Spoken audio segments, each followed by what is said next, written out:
به خوابم دوش دل بر ناز می کرد، سه چشمانش هوس پرواز می کرد. می آمد کاشکی لبخند بر لب، مرا با خود شبی همراز می کرد. کنارم می نشست و قصه می گفت، سرود عشق را آغاز می کرد. دو دست گرمشن در گردن من، لبش را با لبم دم ساز می کرد. مرا فرهاد خود می خواند و هر دم، چو شیرینش را پر راز می کرد. مرا فرهاد خود می خواند و هر دم، چو شیرینش را پر راز می کرد.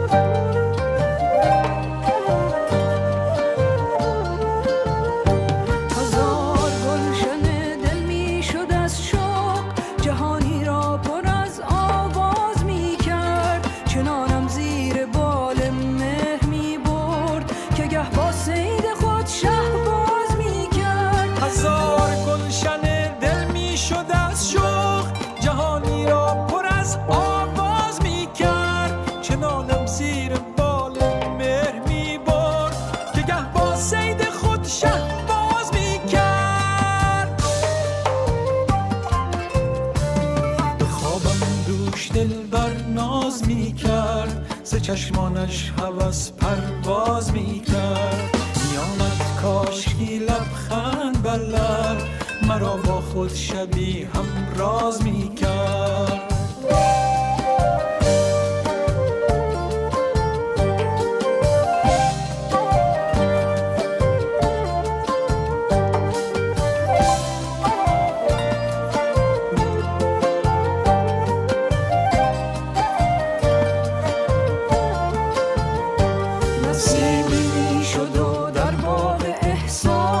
دلم را همچو غنچه باز می کرد، چو خوش دیدم به خوابم دوش خوابش، تو گویی گل به بلبل ناز می کرد. نسیمی می شد و در باغ احساس، دلم را همچو غنچه باز می کرد. چو خوش دیدم به خوابم دوش خوابش، تو گویی گل به بلبل ناز می کرد.